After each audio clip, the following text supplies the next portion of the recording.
Get ready with me. This is my everyday makeup routine.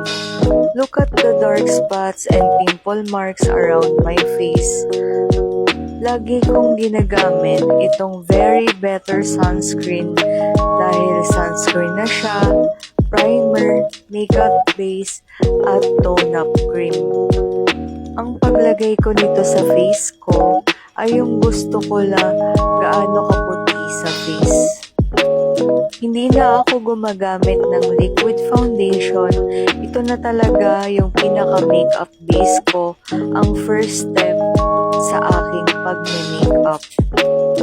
Nakaka-smooth siya ng mukha, nakaka-lighten ng dark spots at ng skin. Ini-even out ko ang pag-spread sa face ko para hindi naman sobrang puti ang outcome.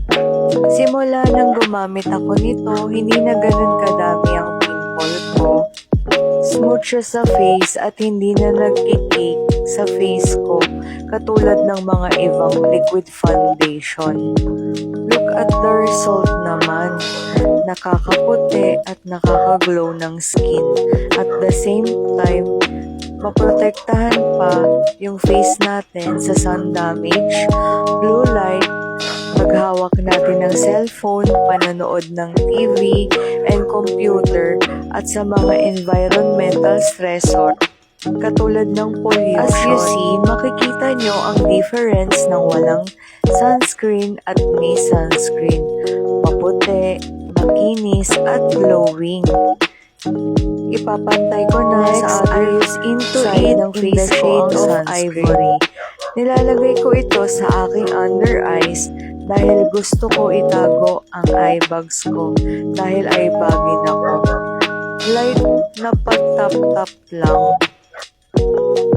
ang paglagay ko sa aking under eyes para hindi mangitim at madamage ang aking under eyes.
Next, I use Into It na liquid blush on in the shade of Poppy Red.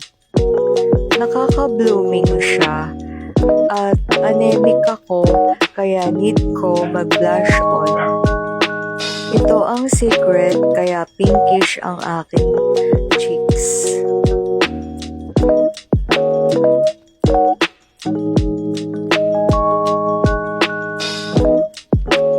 Next, I use Careline Press Powder in the shade of Honey. Nakakawala siya ng oiliness sa face at the same time, hindi na ako pinipimple dito. Lightweight lang siya sa face at mura pa.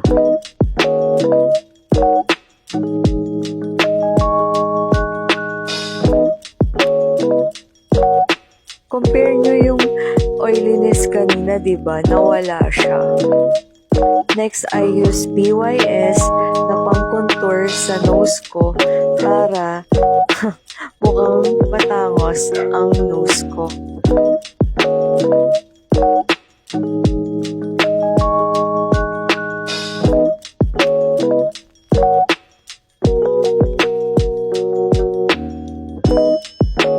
And I always brush my eyebrows para tidy siya tignan.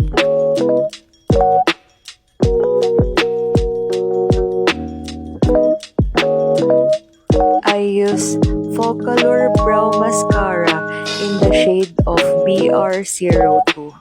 Nakakaganda kasi pag maayos ang kilay.